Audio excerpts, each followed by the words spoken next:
Hansol. At just 19 years old, he was on the verge of making history. The crowd couldn't believe what they were seeing. A human with this much power. This was a World Powerlifting Congress event. All eyes were on him as he took a deep breath, ready to lift. He focused everything he had into this one moment. He did it. He actually lifted it. The announcer screamed that at 19, Hansol was about to become the strongest human to ever live. But then, something snapped. He lost his balance, and the weight came crashing down. He just stood there, completely out of it, with blood running from his nose. People started screaming for medics, telling him to hold on. The voices around him grew distant, begging him to get up as everything started to fade to black. When he came to, he wondered if he had blacked out again. He remembered his doctor telling him to be careful. Even while he was out, his first thought was that he wasn't muscular enough. The system responded, creating an epic skill just for him, limitless growth of muscle. Then he started worrying that girls don't like guys who are too muscular. So the system created another skill based on that thought. He was stuck on one of life's hardest questions, fashion or muscle growth. But then he remembered what really mattered, protein. That focus unlocked two more skills for him, Hawkeye and Calm. And with all those conditions met, the system announced he had become a legendary species, a bodybuilder. His first thought was whether he remembered to order his chicken breast. He finally opened his eyes to the sound of chickens. He was lying in a field, completely surrounded by them. He shot up, screaming and totally confused about what was happening. The last thing he remembered was deadlifting at the gym. Just as he started to panic, his new calm skill activated, forcing him to relax. He looked around, trying to make sense of it all. He was in a huge field, surrounded by giant chickens. He sat down, trying to piece everything together, and then it hit him. He figured he must have ended up in hell as punishment for eating so many chicken breasts. He decided that must be why they were attacking him. The giant chickens were here for revenge, and they started pecking at him relentlessly. He'd had enough. With a furious shout, he punched one of the chickens right in the chest. He was already on edge. He hadn't gotten enough protein for the day. But then, something strange happened. The system kicked in. His Hawkeye skill activated, and it began analyzing the protein content of his opponents. The system window showed him the chicken had 68 kilograms of protein. He couldn't believe it. This wasn't a curse. It was a message from the gym gods themselves. A huge, hungry grin spread across his face. He leaped into the air, thanking the chickens for their help. They just screamed in terror. A short while later, all that was left were bones. He let out a satisfied burp. After finally getting some protein in him, Hansol felt a lot better. He sat by the fire, completely full. But as he rested, something started to bother him. He looked down at his arm. It seemed way too thin. Then he felt his chest. His muscles had gotten smaller. For a bodybuilder, this was a total nightmare. He reached back and scratched an itch. It was a simple thing, but he hadn't been able to do it since he was a kid. His muscles were always too big. He stared at his reflection in the water, trying to reassure himself. All that effort couldn't just disappear, right? But as he looked closer, the horrible truth started to sink in. He let out a scream of pure horror. He scrambled out of the water, completely freaking out. All his muscles were gone. He looked down at his stomach. The abs he'd worked on for years had vanished.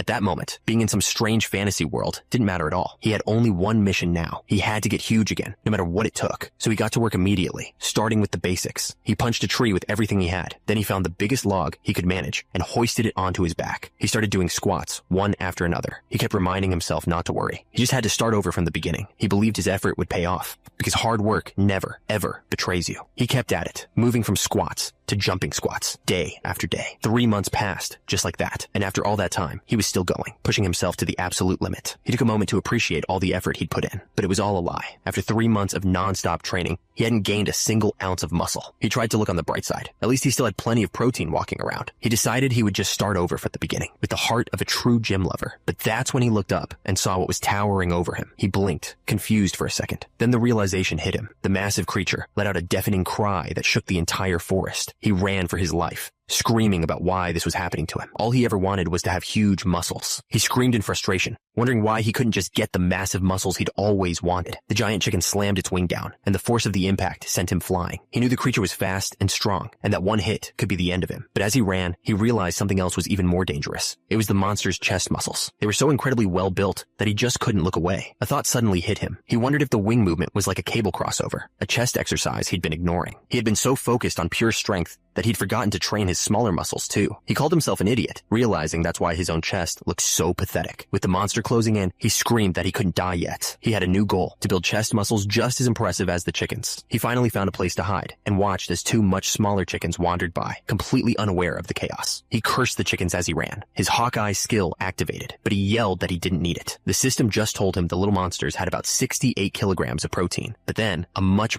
bigger chicken appeared. It was enormous and terrifying. Hansol screamed. immediately apologizing to all the chickens he'd ever eaten. The Hawkeye skill activated again, this time targeting the giant monster. He screamed for it to stop. He didn't need a stat breakdown right now, but the system ignored him. It identified the creature as a cockatrice with 12,000 kilograms of protein. More importantly, it said that eating it would grant him a rare skill, amazing muscle recovery. Suddenly, all the fear was gone. He just stood there, thinking about what that meant. Muscle recovery. The monster's giant foot came crashing down, ready to crush him. But even then, all he could think about was a simple fact. Most people are wrong about how you build muscle. He remembered that exercise doesn't build muscle. It destroys it. It tears the fibers and actually makes you weaker for a little while. The real growth happens after, during rest, with the right food, that the damaged muscles grow back even stronger. A process called super recovery. So, if he could recover faster, he could grow his muscles faster. And if he could do that, he could finally stop being a weakling. The monster smashed into the tree, sending him flying. But Hansel had already made up his mind. There was no way he wasn't going to risk his life for this. He pulled himself into a posture he'd repeated countless times to build his chest. A warning popped up. His power was surging beyond what his skill could handle. The system asked if he wanted to deactivate his muscle skill. He didn't even hesitate. The skill was deactivated. The system confirmed he had surpassed his limits and unlocked a new unique skill, changing skeleton. His entire body began to warp and grow. The giant monster could only stare, completely shocked by what it was seeing. His body had completely transformed. He looked at the giant monster and saw only one thing, an one-armed dumbbell. His eyes glowed with raw power. He was about to perform an one-armed dumbbell press. He lifted the entire monster into the air with just one arm. The creature was completely stunned, having no idea what was happening. Then, with all his might, he pressed. The force sent the monster flying through the air, but a warning flashed from the system. His muscles were completely worn out. The creature crashed hard into the ground. At the same time, the system announced his recovery skill was kicking in. He didn't care about skills or warnings. All he could see was a giant chicken breast, ready to be eaten. He collapsed, completely spent, but satisfied. After eating his fill, the system gave him a reward, a new skill for amazing muscle recovery. Hansel thought back to that night. He was just sitting by the fire, eating, with no clue what was about to happen. He was trying to figure out where he was. More importantly, he couldn't understand why his muscles kept disappearing, and it made him question everything he knew. He had no idea what was lurking in the darkness, or that he was already surrounded by monsters. The creatures hiding in the dark were starving. One of them couldn't even control its drooling, and another had to tell it to stop. The ghoul apologized, explaining it had been so long since they'd even smelled meat. The others agreed. They were all desperate. Then, one of them nervously wondered aloud about the one who had defeated Cockatrice. He looked over at the campfire and asked if it could possibly be the human sitting there. One of them wanted to go ask him directly, but another one panicked, warning that he could be a dangerous monster. That's when Hansel stopped eating. He'd heard them. He turned and saw the three creatures just sitting there, waiting. He looked at them, confused, and asked what they were. One of them nervously tried to speak. He almost called them meat before correcting himself, explaining that they were the ghouls from the Ali Mine region. Suddenly, Hansel's Hawkeye skill kicked in. He wasn't seeing a monster anymore. He was seeing its stats, specifically its protein content. The ghoul panicked, trying to assure Hansel that he didn't see humans as food. Hansel just looked at his food, completely unfazed. He'd never even heard of a ghoul before. The ghoul then explained why they were there. He said they were searching for the one who defeated a monster named Cockatrice and asked if Hansel knew anything. Hansel realized they were talking about the giant chicken he was eating. He admitted that he was the one who killed it, then apologized, thinking it must have been someone's property. The ghouls were ecstatic. They started celebrating right there on the spot. They had found him. The ghoul went on to explain the bigger picture. Ever since Cockatrice died, a massive turf war had broken out between all the different species in the area. But Hansel wasn't really paying attention to the details of the war. He was just looking down, thinking about how incredibly thin the ghoul's leg was. As the creature continued talking about Cockatrice's territory, Hansel was completely lost in his own head. He seriously wondered if the ghoul's leg was so weak it would just snap if he hit it once. The ghouls all bowed low. They formally asked for a favor from the man who had defeated Cockatrice. Hansel was a little thrown off by how serious they were. But then, he got this weird look on his face. He asked them to say it again, pretending he didn't hear them. The ghoul looked completely exhausted. He pointed out that they'd already asked him 9 times. That's when Hansel's real reason came out. He started laughing, yelling that they had to do at least 10 sets. He got super intense, pointing at the ghoul and explaining his philosophy. If you're going to do something, you have to do it at least 10 times. The ghouls just stared at each other, completely speechless. They had no idea how to respond to that. Finally, one of the ghouls had enough. He told the others they should just leave, convinced Hansel wasn't going to help them at all. Hansel just laughed. He told them he was sorry, but he was way too busy growing his muscles to help out. He even told them to stop wasting time and get going. The ghouls didn't argue. One of them just patted his friend on the back and said it was okay, that everyone had their reasons. But as they walked away, Hansel called out to them. He realized there was no way he could eat that entire giant chicken breast all by himself. They stopped. One of them said they should take some, admitting that none of them had eaten any meat in a very long time, so they came back. The ghoul apologized for bothering him earlier and thanked him for the food. For a moment, they all just looked at the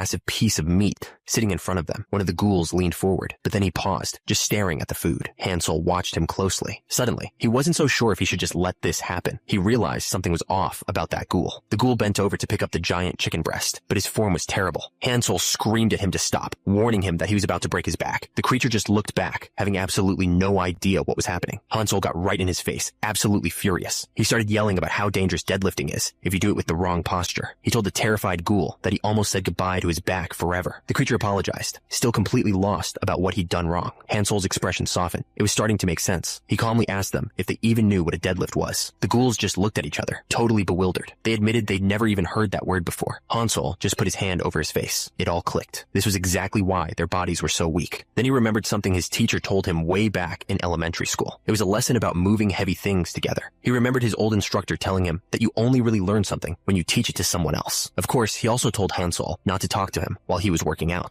The man had told him that if his muscles ever stopped growing, he should try teaching others to break through. Teaching others. The idea clicked in his mind. The ghouls worked together, carrying the massive piece of meat through the forest. They looked to him, unsure of what to do next. Hansel made up his mind. He told them that after they finished eating, he would go with them to their home. The ghouls were thrilled. Hansel agreed, but said they had to wait until tomorrow. He explained that he needed plenty of sleep for his muscles to grow properly. This was the ghoul village. Inside, a huge, out-of-shape ghoul sat on a throne. He looked down at Hansel and welcomed him. The creature introduced himself as the Ghoul Lord, the ruler of this place. As he spoke, Hansel's Hawkeye skill activated, but he instantly shut it down. He wasn't interested in this guy's protein content. Hansel figured he was basically their tribal chief. He politely told the Ghoul Lord that the journey here was no problem. The Ghoul Lord seemed pleased with his answer, but all Hansel could see was the leader's body, thin limbs, and a massive gut. It was a classic case of zero exercise. While the Ghoul Lord thanked him for the food, Hansel was already sure this guy loved alcohol and greasy meals. The leader mentioned he'd sent the other ghouls to bring the rest of the meat. He casually added that it would probably take them a while. He suddenly burst out laughing, mocking Hansel for even worrying about such lowly creatures. Hansel was getting tired of this guy and just wanted him to get to the point. That's when the Ghoul Lord's tone changed. He leaned in and said they were in trouble, all because Hansel had killed Cockatrice. The Ghoul Lord explained that his people were the weakest in the area. He said they were terrible at physical fights, and he was the only one who could even use a skill. Because of that, they were forced to eat rotten corpses just to survive. Hansel stopped him, completely confused. He asked what a skill even was. The Ghoul Lord's friendly expression vanished. He couldn't believe what he was hearing and asked if Hansel was joking. Hansel insisted he wasn't kidding. The Ghoul Lord just stared for a second, then started snickering to himself. His face twisted into a nasty grin. He ordered his guards to bring him the ghouls who had brought Hansel here. The ghouls who found Hansel were dragged forward. The Ghoul Lord looked down from his throne and commanded them to kneel. With their hands tied, the terrified ghouls dropped to their knees. One of them nervously asked their lord why he had called for them. The Ghoul Lord just smirked. He told them they probably didn't even realize the sin they had committed. Then he stood up from his throne. He gave one last order to bring him that. The Ghoul Lord dragged a massive club behind him. He explained that for monsters, there was one simple rule: be loyal to the strong. He said it was a divine rule that had been followed for a very long time. That's why he wanted to find the one who beat Cockatrice and make them his follower. But now, he believed he had been lied to.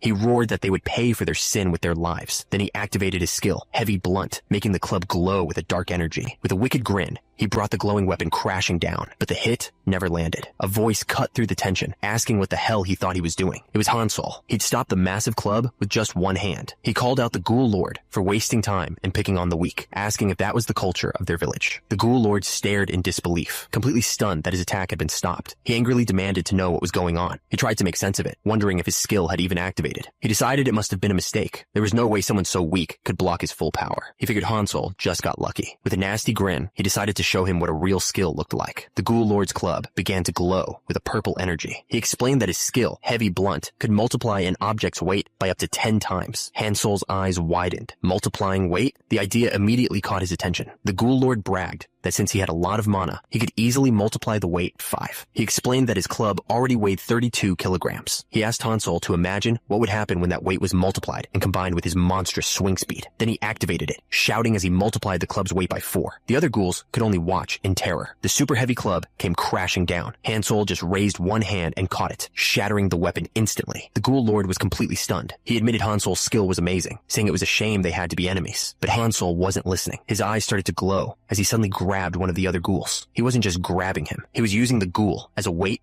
for an one-arm front raise. Before the Ghoul Lord could even react, Hansel was right in his face, grabbing him by the chin. Hansel looked down at him, his expression cold. He asked if the Ghoul Lord really thought he was strong enough to decide who lives and who dies. The Ghoul Lord couldn't do a thing. He was completely at Hansel's mercy. Then, with a dead serious look, he asked the most important question he could think of. What were the Ghoul Lord's big 3 lifts? The Ghoul Lord was completely confused. He thought Hansel was asking for permission to hit him 3 times. Hansel calmly explained that the big 3 wasn't about fighting. It was about the 3 most important exercises: the bench press, squat, and deadlift. The total weight lifted in those 3 was a person's score. He couldn't believe it. He asked the Ghoul Lord if he'd really never heard of it. And just like that, a simple question turned into a full-blown strength showdown. They set up a massive barbell made of rocks. The Ghoul Lord looked at it nervously and asked if he really had to lift it. Hansel just nodded. The Ghoul Lord agreed, but reminded Hansel of the deal. If he lost this challenge, he had to become Hansel's subordinate. Hansel gave him some honest advice, warning him to keep his posture right so he wouldn't hurt his back. But the Ghoul Lord just laughed to himself. He thought Hansel was a fool for not realizing he could use his skill to make the weight lighter. He activated his heavy blunt skill, secretly cutting the barbell's weight down to a quarter of what it should be. The Ghoul Lord grunted, pulling with all his might. He managed to lift the 200-kilogram weight, completing the deadlift as the other ghouls clapped. Hansel wasn't impressed at all. He just calmly told the Ghoul Lord it was his turn now and gave him a quick tip: use his glutes more next time. Then he turned to the rest of the ghouls. He told them to watch closely, because if he won, he was going to make every single one of them do this exercise. With that, Hansel got into position. He explained that the deadlift is a full-body exercise that truly measures a person's raw strength. He started doing some warm-ups. He said that most people think it's all about back muscles. The real power comes from the lower body. He stressed that proper posture is everything to avoid injury. The first step was simple: stand up straight with your feet shoulder-width apart. Second, he opened his chest and straightened his back, explaining how to tighten the back, core, and glutes to create a solid base. For the final step, he explained that you lift the barbell straight up, keeping it close to your body, driving all the power from your feet through your entire frame. Hansel was explaining the last step of the lift, but the Ghoul Lord wasn't going to let it be that easy. He grabbed the barbell and activated his heavy blunt skill, making it magically heavier. Then he dared Hansel to try and lift it. Hansel's eyes started to glow. He gripped the bar, his muscles tensing for the lift. With a single pull, he didn't just lift the barbell, he launched it straight into the sky.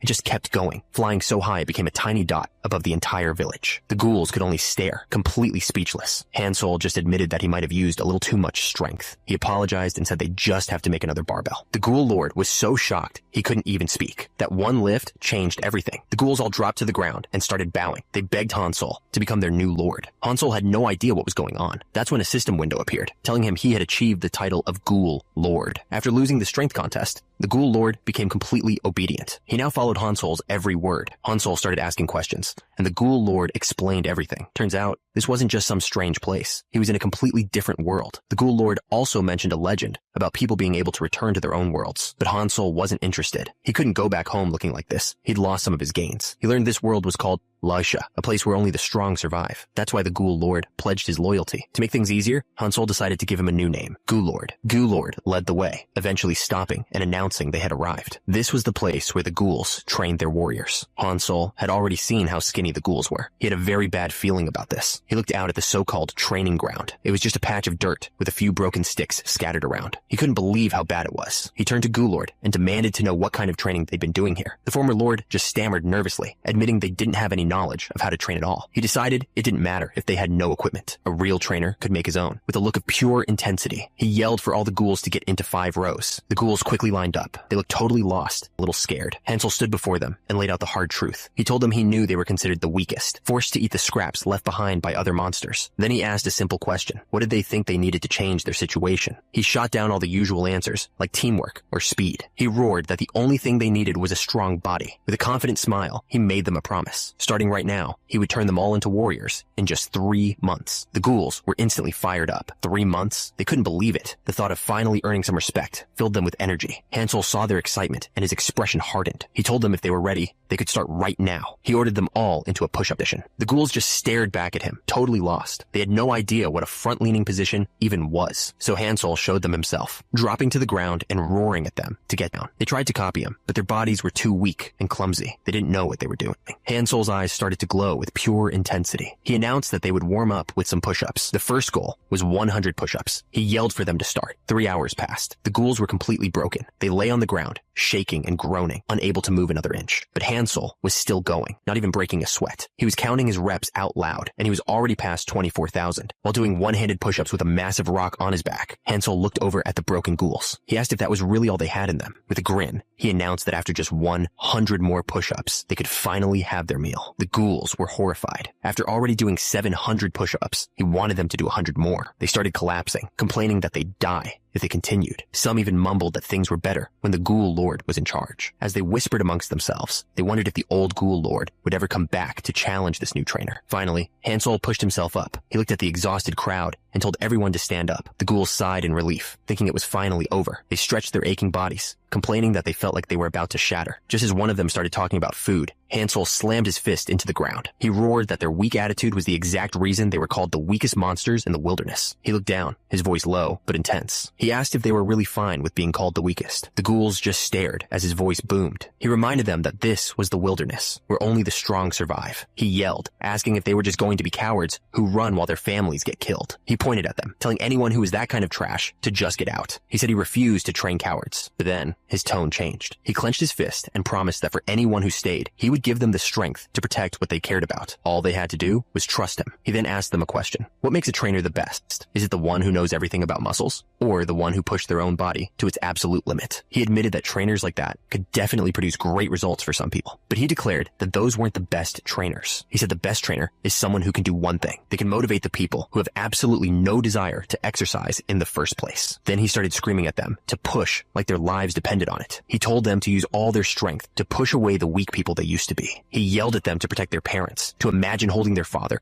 with their right hand and their mother with their left. He screamed that this was for their families, for their tribe, and for themselves. This was their chance to change everything. And something inside them just snapped. The ghoul let out a huge scream, pushing with everything he had. Hansel roared right back at him, his own muscles straining as he yelled for them to push. And just like that, every single one of them pushed up at the same time. They were finally working as one. With just a little motivation, the ghoul stopped complaining. Turns out, Hansel was right all along. He might not have even known he had it, but at that moment, one of his trainer skills leveled up. The system notified him that Hawkeye had evolved to level 2. 3 months passed. A group of lizardmen were marching through the woods. One of them asked if they were on the right path to the ghoul village, and his partner confirmed it. They spotted the village in the distance. One of the soldiers asked if they should get into formation before the attack, but their leader just scoffed at the idea. He yelled back, asking why they'd need a formation for a bunch of weak ghouls. He ordered them to just attack. He declared that the lizardmen would take this place as their first colony. With a war cry, the army charged forward, but up on the hill, Hansel and one of the ghouls were already watching. The ghoul pointed them out, identifying them as lizardmen. Then he added that they had really nice leg muscles. Hansel didn't wait. He started shouting orders like a drill sergeant, telling the bench press group to open their chests and brace their stomachs. He told them to tighten every muscle, keep their eyes on the enemy, and wait for his signal. Then he gave the final command. The ghouls pressed, sending massive rocks crashing down on the charging lizardmen. The impact was devastating. One hit, and it was over for the first soldier. The lizardman leader stared at his fallen men in disbelief. He screamed, demanding to know who was responsible for the attack. A voice answered from above. It was Hansel, calmly looking down at the chaos. He told the lizardman that the attackers were the ghouls, and that they weren't the weakest monsters anymore. These weren't the skinny, weak creatures they expected. They were absolute monsters, built for a bodybuilding competition. The lizardmen army was in total chaos. The rocks crashed down, crushing soldiers left and right. The leader knew his army was about to be wiped out. He had to change tactics. He decided that if he could just take out their boss, the battle would be over. He looked up and focused on one of them. He could feel a strong mana coming from the chubby one. He figured that had to be the leader. And since he was just a ghoul, the lizard man was sure he couldn't lose. So he tore off his ruined armor and roared up at the cliff. He called out the Ghoul Lord, telling him to stop hiding behind his men like a coward. He demanded they finish this within one-on-one battle. The Ghoul chief immediately looked over at Hansel. He nervously asked him what he was going to do. Hansel didn't answer. He just looked down, thinking it over. Hansel thought back to when he was younger. He remembered raising an iguana as a pet. Well, it wasn't exactly an iguana. It was a rare species called a sea crocodile, and it was always trying to play. And the thing about this pet was its incredible bite force. The pressure was insane, like 2 tons clamping down on his arm. The crocodile had latched on tight, but even with all that power, its teeth couldn't even break through his trained muscles. He remembered what people say you should do when a pet doesn't listen. The crocodile immediately sensed the shift in the air. It started to whimper, suddenly looking very nervous. He snapped his fingers. That's when he remembered exactly what he was supposed to do. Back in the present, Fatso watched as one of the lizardmen hit the ground hard. Hansel stared down at the lizardman leader. He yelled, calling him the Ghoul Lord, and asking if he was ready to give up. He didn't wait for an answer. He just grabbed him. With a huge roar, Hansel slammed the lizardman leader straight into the ground. He pinned the creature creature down, sitting right on its back. Then he put the lesson from his childhood into practice. The first step was intimidation. The lizard man screamed for Hansol to let him go, but Hansol just remembered the old advice. When dealing with an animal, you have to show it that you're stronger. With his eyes glowing, Hansol repeated one thought over and over in his head, forcing the idea into the lizard man's mind. He was stronger. The lizard man leader screamed for Hansol to let him go, yelling that he was shaming a warrior, but Hansol didn't even blink. He just kept staring, his pressure never letting up for a second. That's when the lizard man's spirit finally broke. He started sweating, completely terrified. He threw his head back and finally gave in. He surrendered. Hansol grinned, thinking to himself that the advice he'd read in that book was actually right. With the lizard man leader begging to be let go, the ghouls on the cliff cheered like crazy. The fight was officially over. They had won. Meanwhile, not too far away from the alley mine, something else was happening. The story shifts to the Wurdo Duchy, a kingdom built on a hill overlooking a quiet town.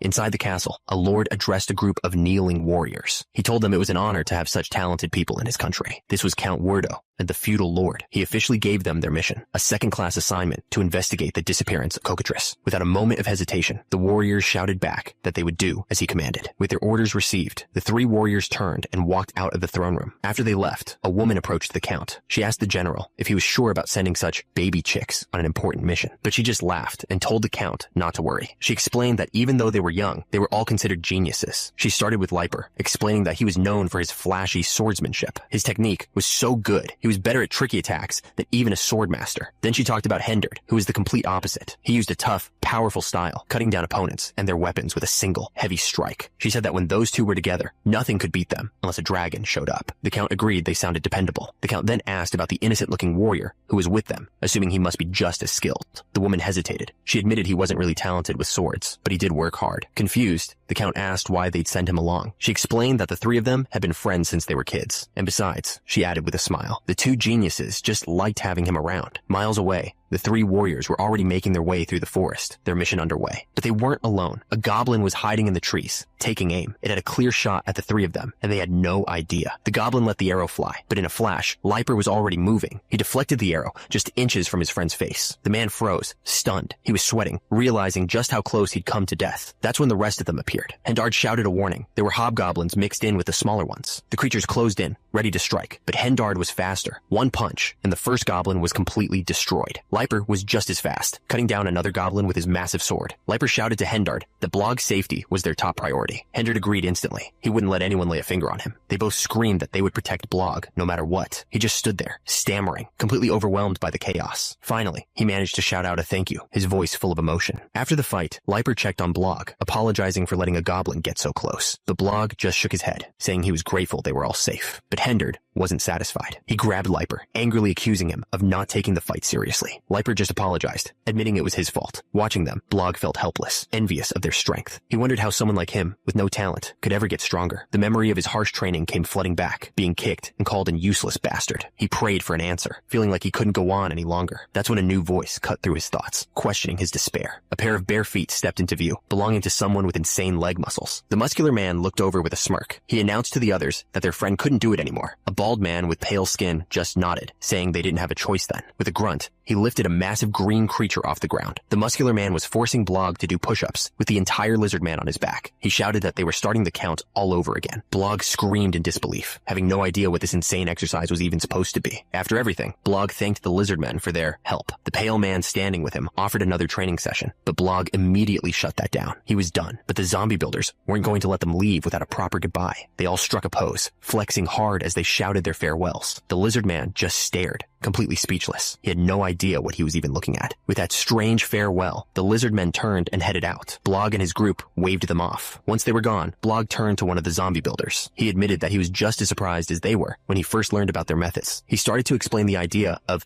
deloading. When you exercise, your muscles get torn apart. They only grow bigger when they have time to heal. But if your central nervous system gets too tired, you can't exercise as well, and you might even get hurt. To avoid that, you have to rest properly. He remembered the 9th week of training. Everyone, even the ghouls, ghouls had hit a wall. Their growth had completely stalled because they were just too worn out. Blog remembered their performance dropping from thousands of reps to just a few hundred. He decided to give them a day off to rest. The results the next morning were amazing. The next day, one of the zombie builders waved cheerfully. He shouted out a good morning, full of energy. Blog looked them over, a little surprised. He wondered if they'd actually gotten taller and bigger overnight. The ghouls just wanted to know what exercise they were doing today. That's when his Hawkeye skill activated. The system told him the ghouls had evolved into something called a gid builder with only 8% body fat. Blog was shocked, realizing they probably didn't need to deload anymore. He turned to the group and announced that the lizard men were back. It was time to go prepare a meal for them. One of the zombie builders spoke up, asking Hansel if it was okay for them to go hunting on their own. Hansel's eyes narrowed. He knew exactly what they were really asking. He accused them of trying to skip their exercise. The zombie builder nervously explained that it wasn't about skipping exercise. The truth was, they had never actually defeated one of the big monsters on their own before. He explained that they had only ever moved the creatures Hansel had already killed, but now, flexing his new chest muscles, he said that maybe they finally stood a chance. Hansel's face lit up. He immediately agreed, excited that this meant he could increase his own exercise time. Watching them, Fatso quietly wondered if the Goid builders could actually win. Hansel overheard him and turned, asking what he meant by that. Fatso immediately panicked, waving his hands and telling Hansel it was nothing. He quickly tried to explain that he was just wondering if the Gid builders could surpass Hansel if they all worked together. He insisted it was a mistake and begged his master to just ignore it. But Hansel just laughed. He put a hand on Fatso's shoulder and told him not to worry about it. He looked at his trainees and made a declaration. He wasn't going to lose to anyone in deadlifting. So, Hansel had them all marching through the woods, carrying heavy packs. One of the zombie builders was already exhausted, asking if this was really necessary. Hansel just watched them,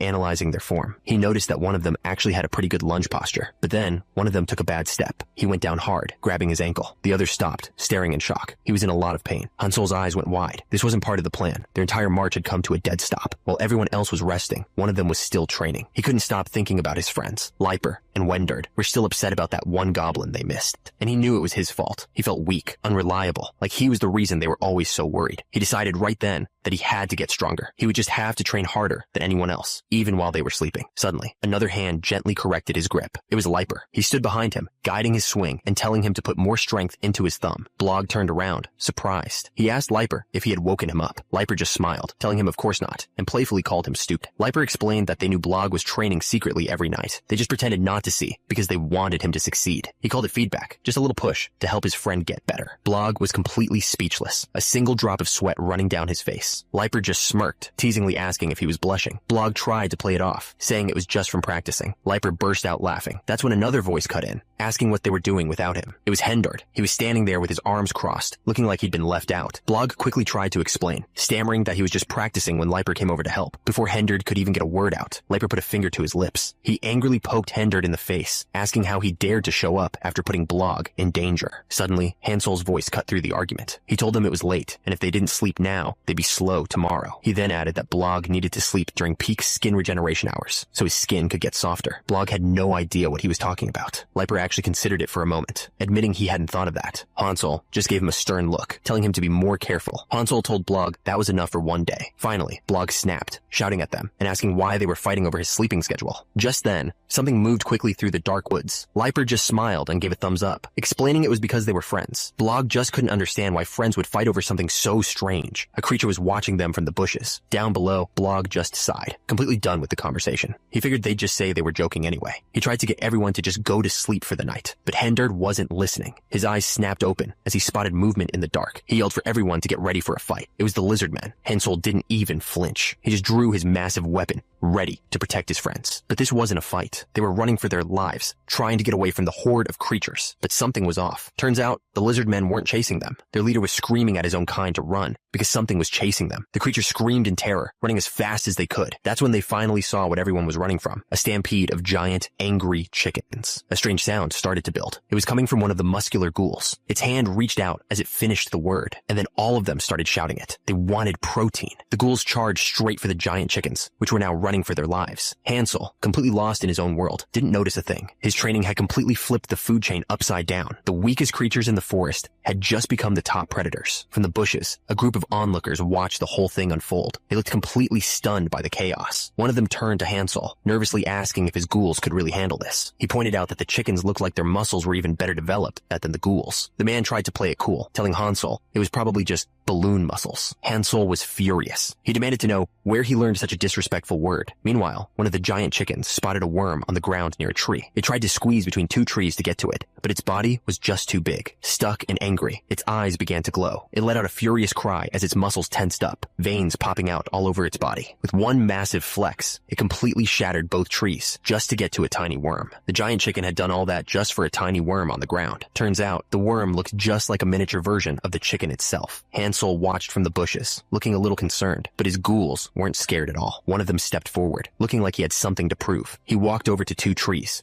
Just like the chicken had, he got into position, ready to show that he could do it too. He let out a huge grunt, pushing with everything he had, but the trees didn't move. The ghoul said he'd try again after a minute of rest. Hansel immediately corrected him, saying he needed a full 3 minutes between sets. Then he started giving him tips on his form. He told the ghoul to adjust his back foot, explaining that this wasn't a proper bench. The ghoul listened carefully, getting ready for his next attempt. With his form corrected, the ghoul tried again. The rest of the group watched, waiting to see if it would work this time. He focused all of his strength, completely determined to break through. He let out a huge roar, putting every bit of his strength into the push. And this time, the trees actually started to move. He forced the trees apart, creating a path. Hansel calmly told him to step out, but Hansel wasn't celebrating. He explained that while their training had built up their fast twitch muscles, there was a problem he hadn't noticed until now. He pointed to the chickens down below. They were all doing their own version of push-ups. One of the chickens flapped its wing, barely pushing itself off the ground. Hansel looked completely disgusted. He couldn't believe how weak their form was. The ghouls were just realizing how much their own muscles had grown. One of them turned to Hansel, confused about why he was so upset. Hansel covered his face, completely ashamed. He apologized, saying it was his fault they couldn't keep up with the chickens. The ghoul asked him what they should do, wondering if their posture was wrong or if they needed to train a different muscle. Hansel shouted that it wasn't their fault at all. The real problem, he explained, was that their muscles had just gotten used to the same old routine. The ghouls looked worried, asking what they were supposed to do. Hansel told them the answer was simple. They just had to change the routine. He grinned, then ordered them to stop standing around and line up in 5 rows. Once they were all assembled, he looked over his new class, checking to see if everyone was ready. He pointed towards 2 trees with straps tied between them. He called it a cable machine, explaining that he'd built it just for them. Then he told them to give him 3 claps. The ghouls immediately started clapping. Hansel explained that from now on, they'd be doing cable crosses to build up their inner chest. He promised that with this one exercise, they'd easily beat those chickens. The ghouls went wild. They started cheering, shouting that their master always had the answer to their problems. And they all agreed Hansel was the best. Hansel smiled and told everyone to quiet down so he could explain the new exercise. He got into position for the cable cross. He explained that this exercise was designed to build up the inner chest muscles and improve their quality. He warned them that it was a hard exercise for beginners because proper posture was everything. He promised to go slowly, and the ghouls all shouted their agreement. First, he told them to lean down a little and bend their knees slightly. Second, he instructed them not to extend their arms completely. The goal was to keep constant force on the muscle so it couldn't move. For the third step, they had to stand in the center, push their chests out, and bring their hands together with steady force, like a bird trying to fly. Finally, he explained that changing the height of the cable and their leaning angle would work different parts of the muscle. The most important thing was to stiffen their body and not use momentum to cheat. With the lesson finished, he smiled and asked if anyone had any questions. He told them it was their turn. He'd set up more of the cable machines on other trees so everyone could get a chance to try it. The ghouls roared with excitement. It was total chaos. They all started fighting to be first, yelling at each other, not to cut in line. One of them screamed that his chest muscles were about to get a serious workout. Watching from a distance, a man with purple hair just smiled. He thought the gym-obsessed ghouls were actually kind of cute. One of the ghouls was already hard at work, his chest muscles straining. The nearby chickens just stared, having no idea what was going on. One of the chickens watched them closely, as if it was taking notes. The ghouls all started flexing, proudly yelling that after following Hansel's instructions, their chests had gotten bigger. The chicken's eye went wide. It couldn't believe what it was seeing. Their chests were practically sparkling with new muscle. The chickens stared, completely fixated on their gains. Suddenly, the chickens started glowing. They were making strange noises, like they were powering up. The man with purple hair and one of the ghouls were completely lost. They had no idea what was happening. One of the chickens glowed brighter than all the others. It let out a huge cry. The transformation was complete. The man was stunned, realizing the chickens had gotten even bigger. But the ghouls weren't scared. They got pumped up and told Hansel not to worry. They would handle this. But the chickens didn't attack. They looked absolutely terrified and immediately started to run. The entire flock stampeded away, screaming in fear of the ghouls. That's when a system window popped up. One of the ghouls had activated a skill called Hawkeye to get a better look at their fleeing meal. The system analyzed the chicken, now identified as a cock. It had a protein content of 132 kilograms with only 12% body fat. But the hunt was over. The chicken spun around and slammed its wing into the ghoul, launching it into the air. The blow was devastating, and the ghoul coughed up a spray of purple blood. Hansel watched as a new message appeared. The system explained that the chickens had just evolved because they felt excited. Then came a clear warning. If he wanted to stop the chickens from evolving, he had to avoid making them feel threatened. Meanwhile, one of the ghouls named Ghoulord was having a great day. He stretched and commented on the nice weather, thinking that guarding an empty house wasn't so bad after all. He and the others celebrated, overjoyed to finally be free, but his stomach started growling loudly. He admitted that while Hansel was a good guy, their tastes in food were completely different. That's why he decided to prepare something himself, announcing his own little cooking show. Today's menu was fried cock skin. The ingredients were simple: trimmed cock skin, flour, dried fruits, spices, salt, and oil. First, he sliced the cock skin into big chunky pieces. He explained that to prevent any bad smells, you had to add salt and spices and mix it all together. Next, he mixed more spices into the flour to create what he called a magical powder. After coating the skin, he dropped the pieces into hot oil. He pulled the golden pieces out of the pan. The fried cock skin was finally complete. A loud crash echoed through the forest. The man with purple hair watched the training from a distance, unfazed. One of the ghouls was on the ground, completely defeated. He couldn't understand why he lost, even after training his chest, just like Han Sol taught him. He wondered if his form was bad, but quickly decided that wasn't the problem. He was sweating, desperate for a real explanation for why he failed. That's when the purple-haired man walked over, asking if the ghoul really didn't know the answer. He explained that the answer was simple. There was a huge difference in the effort they had put in compared to the chickens. The ghouls had only trained for a short time, while the chickens had been building their strength their entire lives.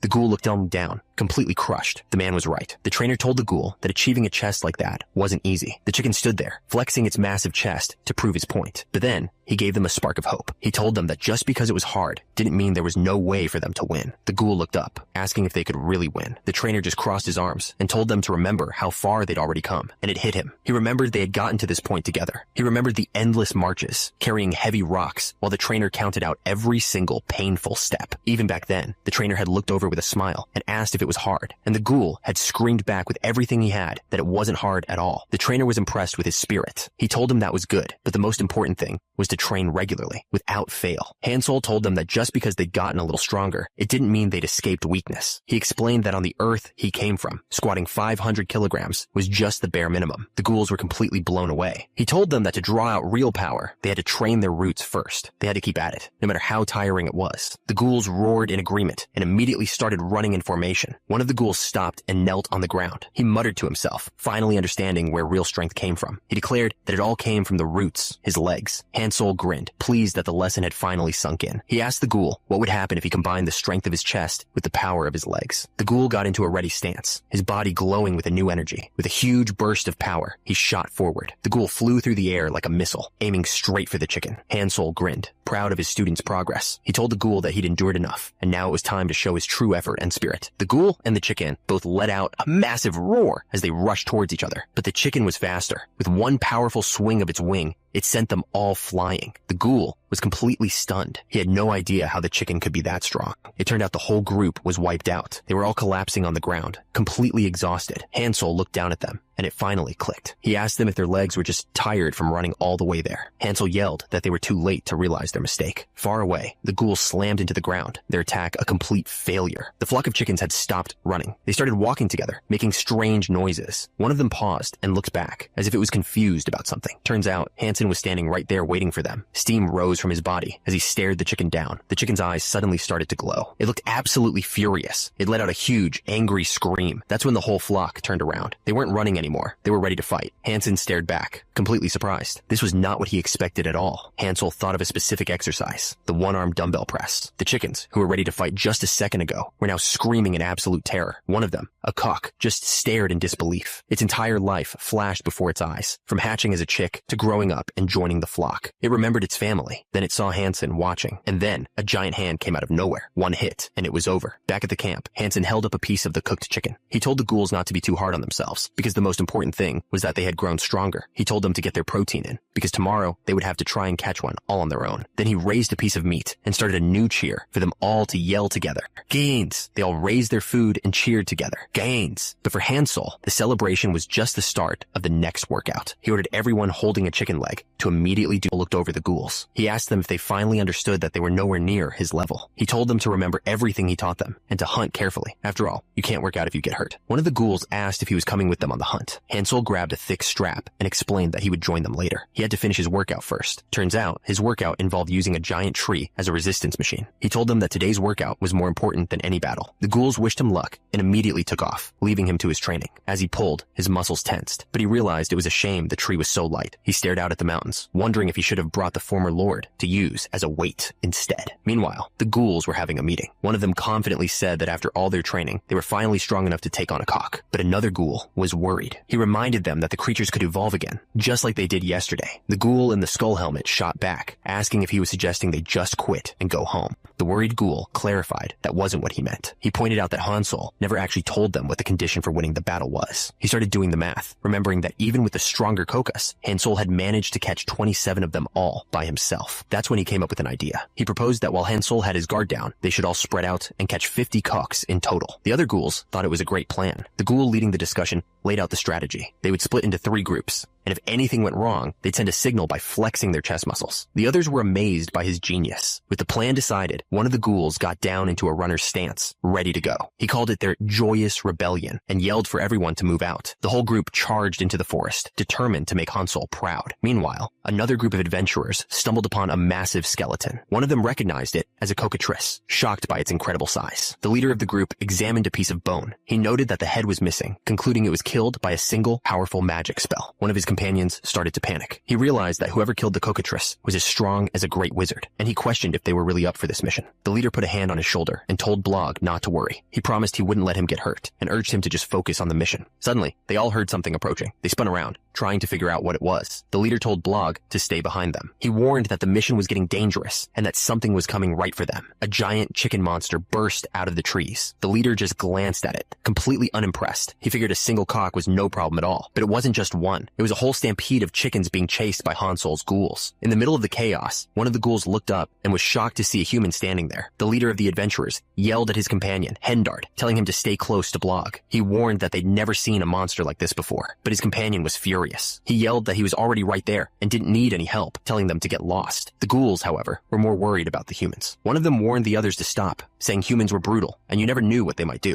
His companion agreed, realizing that rushing in could be dangerous. The whole field fell into a tense standoff. That's when one of the ghouls started flexing its muscles. The adventurers just stared, completely confused, wondering if it was some kind of performance before an attack. But it wasn't a performance. The ghoul was getting ready to call for backup. He decided they needed to bring in the other teams to get an advantage. A system message appeared, explaining this was a special signal to gather allies, but it had a side effect. The signal didn't just call the ghouls, it also triggered the chickens. Instantly, the chickens' eyes began to glow. One of them let out a furious scream, but one of the chickens was different. It was huge, and it was glowing with a powerful energy. One of the adventurers recognized it immediately. He stammered that it was a kokas, a monster as strong as a wyvern, and it wasn't just one. The entire flock started charging forward, a stampede of angry chickens. The ghouls watched them coming and knew they were in trouble. They thought it was over, that they were completely doomed. But just as they were about to give up, backup arrived. The leaders of the other 2 teams flew in from above. They landed with huge smiles, asking if they were late. The ghoul on the ground grinned back, relieved to see them. One of the leaders rallied the troops, asking if they were ready. With their full team assembled, they all roared back, prepared to fight. That's when one of them started gathering energy, a blue aura swirling around him. He announced it was time to use the secret technique they learned from Hansol. The secret technique wasn't some magic spell. It was a memory of a lesson from Hansol. It started with one of the ghouls struggling to finish his set on the bench press. Just as he was about to fail, Hansol's hand caught the bar. He told him to watch his posture. He explained that it was okay to get help when you can't keep the right form anymore. But then he asked them a critical question. What should they do if they want to safely feel their own true strength? The answer was his secret bodybuilding technique, Goody Builder. Back in the present, facing the flock of angry chickens, they knew exactly what to do. One ghoul grabbed a chicken and held it like a barbell. The other got right behind him to act as a spotter. This was the accessory muscle bench press. Hansol's voice echoed in their minds, telling them to forget the consequences and use every bit of muscle they had. The chicken was completely crushed. The ghoul's eyes glowed with power. He screamed, putting all the strength of their combined chest muscles into one final push. The impact was massive, sending out a huge blast of energy. With a final, desperate yell, the 2 ghouls completed the press. It worked. The chicken was defeated. The ghoul cheered, thinking they had finally won. But when he looked up, his celebration stopped cold. One of his friends was running straight for the rest of the flock. He seemed to be saying that he couldn't do it, but he was grateful for the chance. He smiled, at peace with his decision. He was thanking them for everything. His friend could only scream, watching helplessly. Then, a strange message appeared. It was about the amount of time it takes for a person to realize they like someone. The system announced that it had been 486 seconds since they all met. It said that was just enough time for the 3 swordsmen to be touched by the Gutta Builders. And these guys are seriously strong. They tore through the flock of chickens with ease. But then, something massive slammed into the ground, stopping them cold. One of the swordsmen was knocked flat on his back, barely managing to block the attack. He looked up, completely stunned stunned by the sheer force of the blow. Unfortunately for them, they were staring at a chicken the size of a building. This was a completely different level of threat. And it wasn't just the one giant chicken they had to worry about. The attack had also triggered the cocos. The monster let out a furious scream, its eyes glowing with pure rage. The hooded man could only stare, completely stunned. He had no idea what he was looking at. It was enormous, bigger than anything they had ever seen. Down below, the swordsman and the others braced themselves, staring up at the monster. The creature let out a strange sound, and suddenly, the story of its origin came to mind. It all started with the first dragon. This dragon was obsessed with his reputation. He was terrified that future dragons would become stronger than him, so he did something extreme. He decided to scatter his power, and that's how the cockatrice, a species closely related to dragons, was created. He knew this thing wasn't a real dragon, but it was still absolutely massive. He charged forward anyway, screaming that this was his chance to finally make his master proud. At the same time, one of the swordsmen tried to draw its attention, yelling insults. Below, Hansel let out a furious roar, ready to join the fight. But the story jumps away from the chaos of the battle. It goes to Hansel, who is thinking about his own progress. He felt that even though beginners get stronger fast, his own muscle growth seemed slow compared to the Gouda builders. Still, he was proud of them. He thought about how well they followed his instructions, even though they were complete beginners. It had already been 3 months since he started. He remembered how they were at the start, just a bunch of skinny weaklings. He had to teach them everything step by step. They wanted to give up, but they kept pushing through,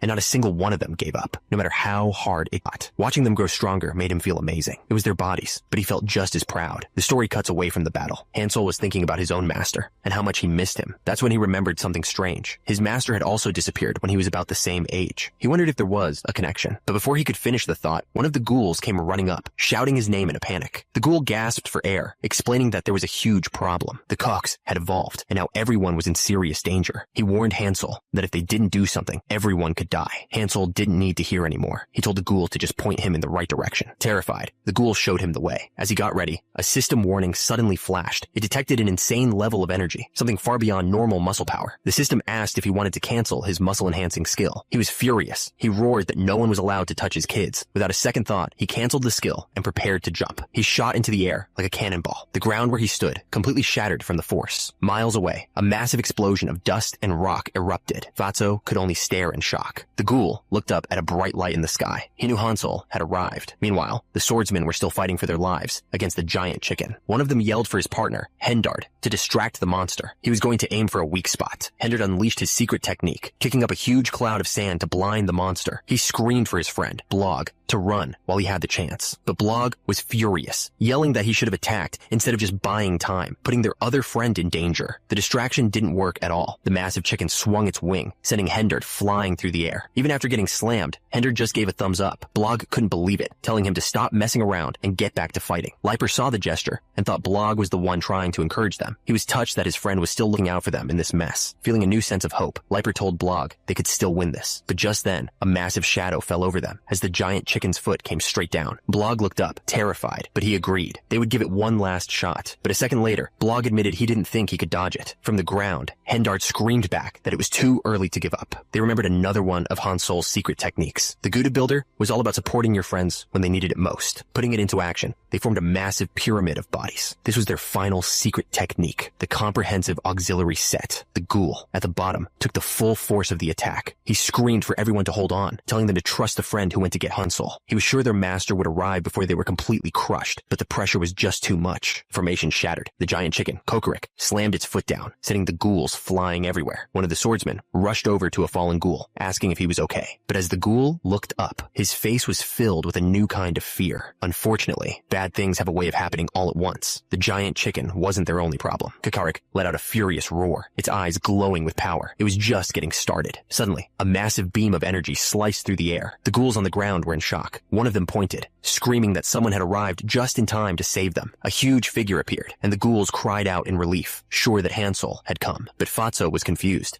wondering what the former lord was doing there. The other zombie builders just stared. This definitely wasn't their master. While they were trying to process this, another beam of light slammed into the ground far away. A huge explosion went off in the distance, far from the actual fight. When the dust settled, a huge crater had been formed. A figure was standing right in the center. It was Hansel. He looked around, annoyed, and stated that he'd gone the wrong way. The zombie builders were getting crushed. This new, powerful ghoul had appeared right in the middle of the chicken army, and he was already taking them down. He let out a slow breath, completely calm. He looked at the giant chickens and mocked them, asking if this was really the best they could do. The two swordsmen watched from a distance. One of them recognized the creature as a ghoul lord, impressed by his powerful attack. But his friend just told him to keep looking. One of the ghouls proudly announced that this wasn't just any monster. This was their boss, the ghoul lord. The chickens looked at each other, confused, calling out for their leader. Kokorik. The ghoul lord stared down the entire flock. He asked them if they seriously thought he'd show up without a plan. Hearing this, his ghoul followers went wild with excitement. They knew their lord had a plan, and they believed it was the only way they could possibly win. The ghoul lord grinned, then screamed that he had the chickens' attention. He yelled for Hansol to come out and wipe them out now, but there was no answer. The ghouls looked around frantically, wondering where their master was. This wasn't going according to plan at all. The silence was terrifying. Their big plan had a very serious problem. Turns out, the whole mess had started hours earlier, back at the ghoul village. Fatso was getting restless, wondering why the hunting team was taking so long to return. His stomach growled loudly. The village was out of food, and he started thinking about going to find them himself. He made up his mind. He told the guard that since the big chicken monster was dead, there shouldn't be any danger. He was completely wrong. There was still plenty of danger out there. Suddenly, the ghoul lord froze. He recognized the screams coming from the distance. They were his goody builders. His face twisted with rage. He screamed, demanding to know who would dare lay a hand on his and Hansol's people. He declared that no one was allowed to bully the goody builders, except for him and Hansol, of course. The thing is, the ghoul lord never joined in on the bodybuilding sessions. While everyone else worked out, he just stood back and watched. But even so, his position as their leader never weakened. It made you wonder, how did he manage to stay on top while everyone else was getting stronger? So, were the trained good builders just weaker than him? The answer was no. They had clearly surpassed him in raw strength. So had the law of the jungle just stopped applying? Of course not. The strongest was still supposed to be the one in charge. Turns out, there was one simple reason he kept his position. During a training session, one of the humans carrying heavy weights suddenly looked back, confused. He mentioned that he thought the weight had just gotten lighter. The reason was simple. He had no choice but to keep using his skill to help with the weights during training. Without him even noticing, his heavy blunt skill had reached its maximum level, making him insanely strong. His hand began to glow with a powerful purple energy. He let out a furious roar and charged forward. He shot through the air like a missile, leaving a trail of energy behind him. But looking down at the chickens, he screamed that they were about to die. He unleashed his maxed out skill, sending a massive blast of energy straight down. The attack slammed right into the giant chicken, Kokorek. The explosion was huge. Back in the present, the ghouls were still in shock. One of them admitted he thought they were doomed, but then he realized something. Their leader had taken down that monster in a single hit. He started to wonder, could the ghoul lord actually be as strong as Hansol? The ghoul lord was feeling pretty good about himself. He figured not just anyone could take down a monster like that in one hit. He must have some kind of special talent, different from the other ghouls. Full of confidence, he challenged the rest of the chickens, yelling that he would take them all on at once. But the chicken he thought he'd beaten, Kokarik, wasn't down at all. A giant foot slammed down, and the ghoul lord looked up in pure shock. The other ghouls watched as their leader was sent flying into the distance. It was over. They were completely doomed. Seeing this, Blog gave a sad smile. He apologized to his friends, Hendard and Liper, for not always taking their jokes seriously, but they told him they weren't joking around. Blog just laughed, saying they were still trying to be funny, even in a situation like this. He figured he'd have to take them seriously in the afterlife. At least in this last moment, he wouldn't be alone. The zombie builders watched the humans. Inspired, they decided they would also fight to the very end, using every last muscle cell they had. The zombie builders faced their end with no regrets. They were thankful for everything their master had taught them. They remembered how hard the training had been. But through all that pain, they finally got a glimpse of what it felt like to be truly strong. Knowing this was the end, they had only one last request. They screamed that if there was a next life, they wanted him to be their teacher all over again. With that, the horde of chickens swarmed over them all. The forest fell completely silent. Turns out, Hansol wasn't even at the fight. Fatso had finally caught up to him, panting for breath. He desperately tried to tell his master that all their friends were in danger. Hansol listened as Fatso, barely able to speak, begged him to save the others. With his last bit of strength, the ghoul collapsed, pleading one last time before passing out. Hansol's body tensed. The system tried to activate his calmness skill, but it failed instantly. His emotions were just too strong. Again and again, the skill tried to kick in, but it was no use. His rage completely overrode it every time. In his mind, he could see them fighting for their lives. But then, in the middle of the chaos, something strange happened. One of the ghouls looked up, totally confused. The chickens just stopped. They turned around and started walking away, leaving the ghouls completely stunned and wondering where they were going. Turns out, they were following him. Without saying a word, Hansol had started walking, and the entire horde was trailing right behind him. The system activated his calmness skill. Hansol tried to get the chickens to stop following him, telling them that was enough. But the chickens just looked at him, completely confused and scared. They had no idea what was going on. He tried to tell himself he was calmer than ever, but it was a lie. The system detected an emotion so strong, it completely overpowered his calmness skill. A second later, it announced the skill was being shut down for a full day. His anger was just too much. Far away from Hansol, the ghouls and the humans they'd saved were running for their lives. Suddenly, one of the ghouls felt a familiar vibration in his chest. He knew instantly it was Hansel. The human he was carrying just asked who that was. The ghoul tried to explain, saying Hansel was their master and had the most sensitive muscle tissue of anyone. The human was not impressed. Another ghoul chimed in, saying it was useless to explain. He'd just have to see for himself. Tired of the weird answers, the human demanded they just summarize it for him. One of the ghouls looked up, ready to give him the simple version. He pointed ahead to a man with an unbelievably muscular back. He explained that this was Hansel, their new ghoul lord. The human was now more lost than ever. Hansel stood completely still, facing the giant chickens that had followed him. With a furious cry, one of the chickens lunged forward, ready to strike. The chicken's beak came down hard, but Hansel caught it with one hand. He called it an one-arm dumbbell press. With a single motion, he tossed the huge creature into the sky. The other chickens just stared, not understanding what they were seeing. It slammed back into the ground, creating craters from the impact. Hansel didn't even flinch. Seeing their chance, two more chickens leaped into the air, diving straight for him. He just reached up and caught both of their beaks, stopping them dead in their tracks. He held them above his head like they were a barbell. He called this a military press. Then, he started to lower them slowly, counting each second of the negative rep. His muscles strained under the immense weight. He wasn't fighting them. He was using them for a workout. The rest of the horde could only watch in horror as their strongest warriors were turned into gym equipment. With a huge burst of power, he shoved both chickens straight up into the air. He called it a BB push press, treating the two giant monsters like they were just a barbell. He didn't give them a moment to recover, immediately moving on to the next attack. Someone was watching from the sidelines, completely stunned. Hansel shot forward like a cannonball, staying low to the ground. He announced his next move, a flying lunge. He soared through the air and slammed feet first into another chicken's head. The impact took the creature down instantly. He stood over it, while the other chickens watched, frozen in place. But instead of finishing them off, he started talking. He told them that his ancestors believed you could measure muscle growth by the vibrations in your chest. He flexed his chest and explained that this was exactly why he brought them here. He told them they had come to the right place. He looked up at the giant chickens and asked them a simple question. He could build his chest muscles, but could they do the same? He didn't wait for an answer. He just went straight into what he called his CrossFit mode. He shot forward and landed a solid punch right on one of the chickens. The creature went flying. From the other chicken's point of view,